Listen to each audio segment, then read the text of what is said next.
Oh, hello everyone. This is Zipzo.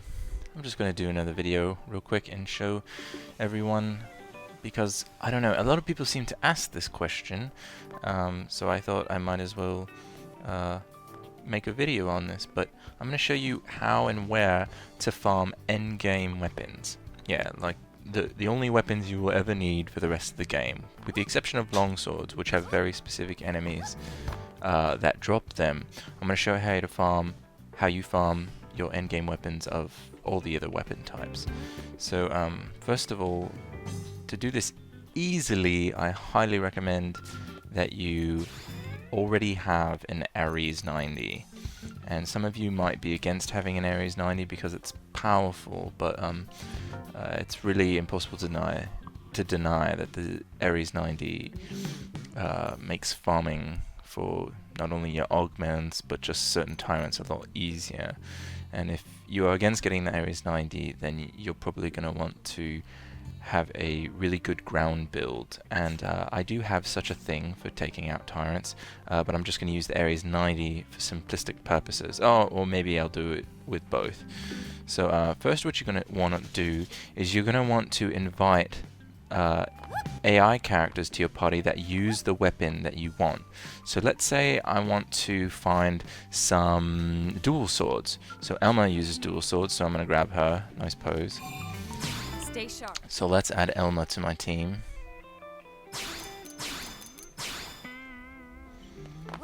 Okay, now she's in there. Who else uses dual swords? Murderess. Murderess uses dual swords. So let's go out and get Murderess. Let's go. And if you have if you're at odds with how I dress my characters, well, you know, don't hate, appreciate.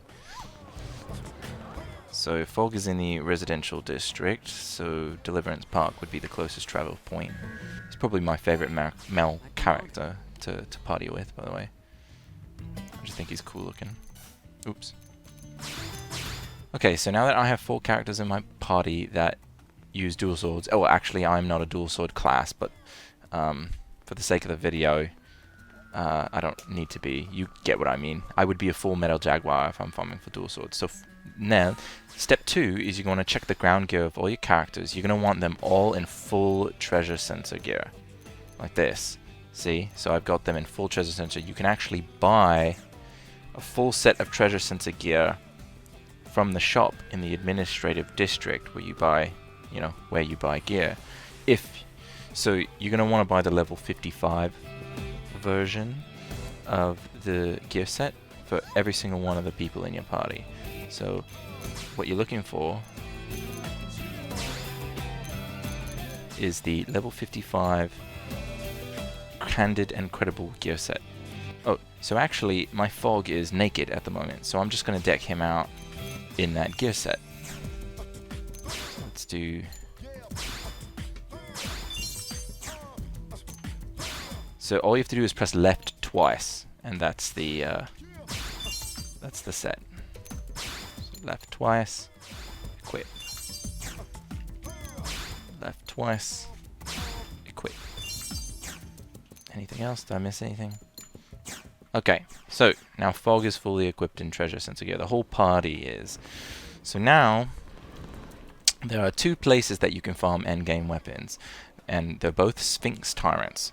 They're item drop pool is only weapons, so that's why they are the best to farm, because other tyrants may drop weapons, but they also drop armor occasionally too, and the armor will take the place of the weapons. So the closest place to New LA would be the Beast Lair, which is right outside of New LA, directly to the north. It's a landmark travel spot, and you can travel there by going to the Beast Lair.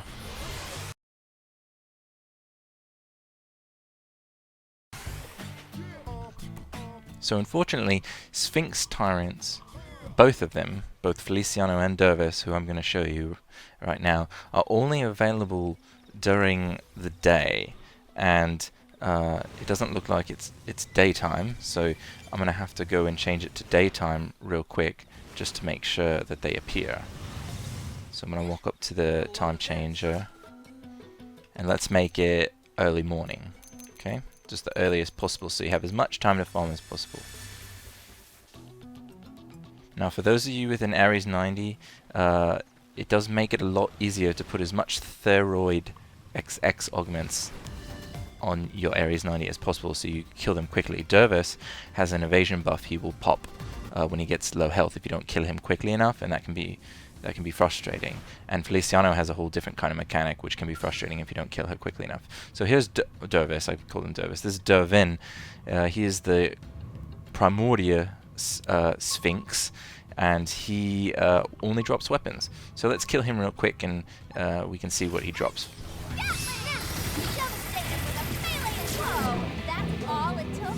Okay, so he dropped a blue assault rifle, which is not anything that I want.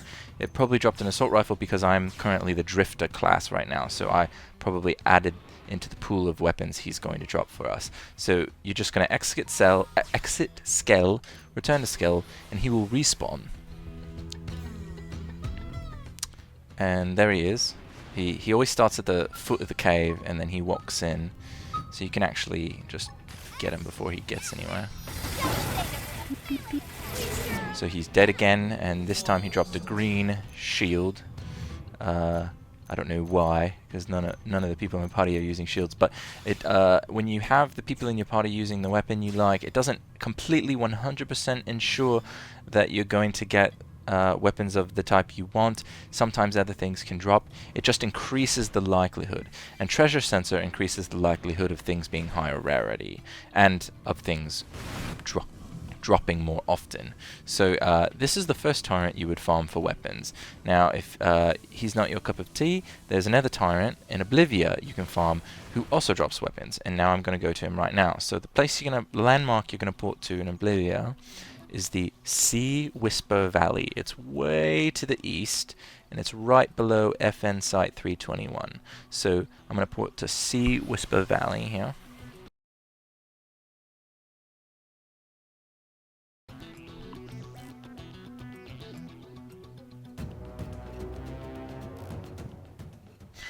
Alright, so here I am, and all I'm going to do is going to turn around this way, in this direction here, and Feliciano is in this valley here. So the thing about Feliciano, Dervis, even though he has got an evasion buff and he can take a little bit longer to kill, he can sometimes be easier to kill than Feliciano. Feliciano has what we call a spike. Basically, all the damage you do to her will be reflected back to you. It sucks, and it can kill you and your skill. So I've actually stacked enough Thyroid XX augments on my Ares 90 to be able to kill her before she kills my Ares. So I'm just going to kill her real quick and see what weapons she drops.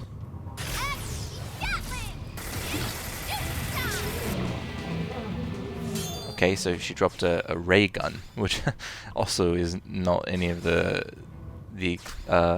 weapon users that I dropped, or that I brought along with me. So it's kind of funny. So then you're just going to exit Skell and keep trying. So obviously this is a very tedious process. It involves a lot of killing of the same mob over and over and over, and it can get quite boring. So I would try to do it in and that is a sniper rifle. I'm not getting anything that I want, that I originally set out to come get. That's funny. So, but I do mean it. As I've done this a lot, I can personally attest to the fact that you are mostly going to get weapons of the class you currently are, and the classes of the players that you brought along into your party. So I'm just going to do them one more time. Yeah.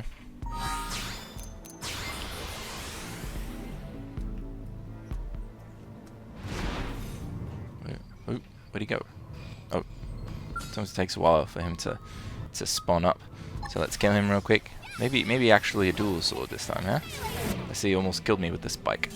Oh, dual guns. Well, two of the party members use dual guns, so it makes a lot of sense. Anyways, they're green.